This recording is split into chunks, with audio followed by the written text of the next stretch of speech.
Eggs containing toxic levels of pesticide, being destroyed at a poultry farm. Credit Patrick Wismanipa. Another food scandal, this time eggs used for making sandwiches and other processed products that contain traces of an insecticide called fipronil. Fipronil is banned in human food production because it can be harmful to human health if ingested in sufficiently large quantities.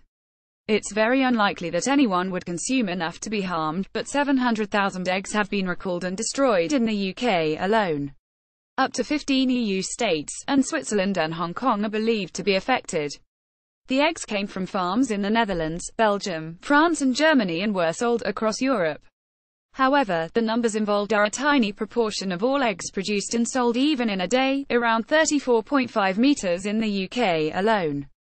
Food fraud is the deliberate and intentional substitution, addition, tampering, or misrepresentation of food, food ingredients, or food packaging of false or misleading statements made about a product, for economic gain. So is this a case of food fraud? The matter is being investigated, and a spokesperson in Brussels said the situation was evolving by the day.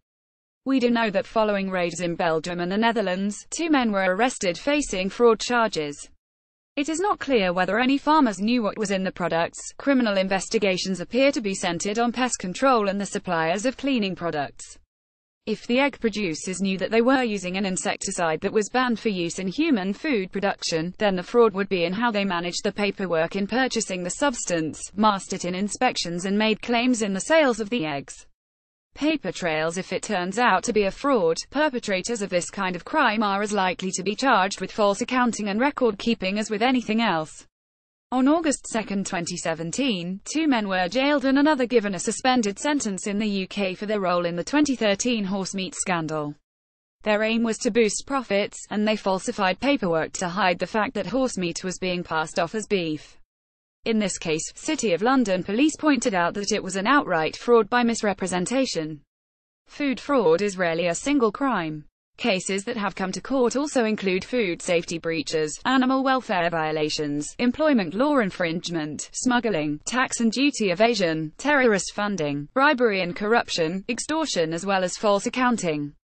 The ALW honey laundering case involved mislabeling, adulteration, substitution, false documents, false accounting, customs duty and sales tax evasion, while another case involved manipulation of invoices for 500,000 litres of olive oil falsely passed off as Italian, for a total trade value of €3 million. Credit Shutterstock. Narrow margins so wider businesses, both legitimate and organized crime, take the risk. The cost of egg production is very close to the price that the producer gets from the packer or other customer. The margins are tiny, and so the only way to make a profit is to sell in volume. This is true of many foods. Food frauds tend to be low margin, high volume, except for a few premium products such as quality alcoholic beverages, caviar or extra virgin olive oil.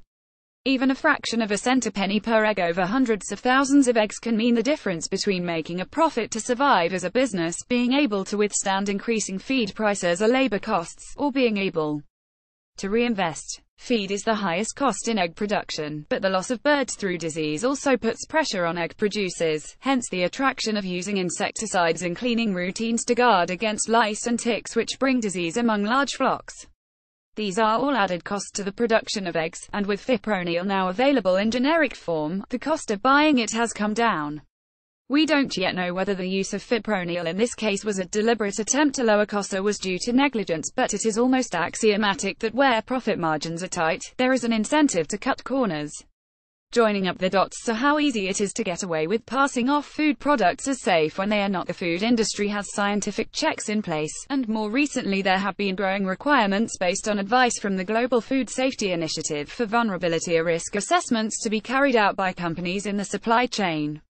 The problem is that while the staff assigned to carry out the risk assessments are experienced and skilled, they have very little training in other aspects of fraud and red flags such as employee behaviors, accounting indicators that do not make sense, or unexpected availability of products in demand. Is anyone looking at whether there are opportunities for collusion between suppliers and buyers in the supply chain, or if there's scope for false paperwork to be presented? How well do you know your supplier, or your supplier's supplier? These are important questions that are extremely difficult to answer in a complex, fast-moving and endlessly shifting supply environment, where goods are perishable and sometimes pass through long supply chains. The market for sandwiches, salads and so on is extremely competitive.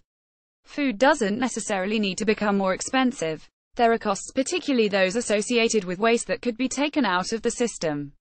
But it is a commercial environment in which producers, packers and manufacturers find it difficult to make sufficient profits to survive. This latest story provides some food for thought. Can we really afford to have less regulation and red tape in the food industry? Explore further. 20 tons of contaminated eggs sold in Denmark. Food authority provided by University of Portsmouth.